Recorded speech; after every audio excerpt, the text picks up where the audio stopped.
Syrian army starts assault on last stronghold.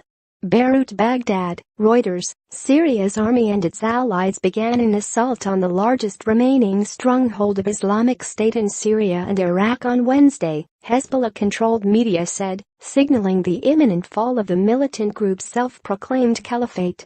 Islamic State has been all but destroyed over the past 2 years, remaining only in Abu Kamal in Syria, Rawa in Iraq, in a few neighboring villages in patches of desert, and some isolated pockets elsewhere. At the height of its power in 2015, it ruled over an expanse of the two countries, eradicating their border, printing money, imposing draconian laws and plotting attacks across the world. On Wednesday, the army and its allies surrounded Abu Kamal and started to enter it, the pro-Hezbollah Al-Manar television said. The Syrian Observatory for Human Rights, a British-based war monitor, reported that Iraqi militias had crossed into Syria to join the assault, but they denied it. Despite its losses, Islamic State still has a territorial presence in Libya and elsewhere, and many governments expect it to remain a threat even after it loses the caliphate it declared from Mosul, Iraq, in 2014. It has already carried out a series of guerrilla operations in both Iraq and in Syria, and it has continued to inspire lone militants to attack civilian targets in the west. In Syria, the end of major battle operations against Islamic State may only prefigure a new phase of the war, as the rival forces which have seized territory from the jihadists square off.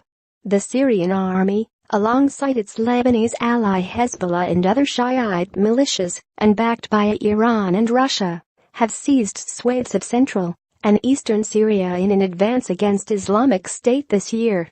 Russian official media have in recent weeks reported a surge of strategic bombing and cruise missile strikes on Islamic State targets in eastern Syria as the army advanced.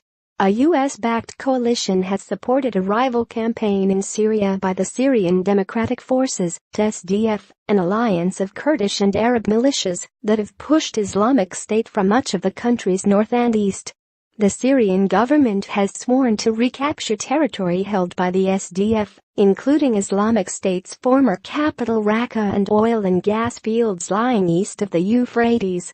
In areas controlled by the SDF in northern Syria, Kurdish-led groups have established autonomy, announcing elections and setting internal policies. On Tuesday, Bathina Shaban, a senior advisor to Syrian President Bashar al-Assad, described the U.S. forces aiding the SDF in Syria as illegal invaders. Washington has not spelled out how its military support for the SDF would evolve after Islamic State's defeat.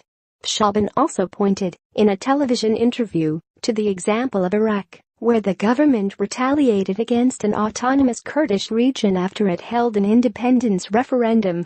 Iraqi military officials say small groups of Islamic State militants are still entrenched in the town of Rawa and the border desert strip with Syria.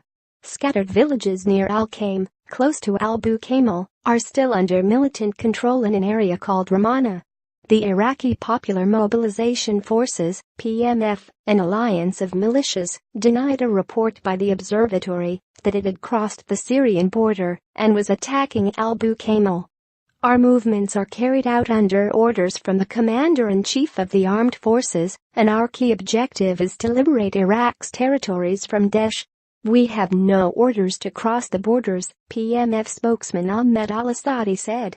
Reporting by Angus McDowell and Sarah Dadich in Beirut, Ahmed Rashid in Baghdad and Raya Jalabi in Erbil. Editing by Angus McSwan.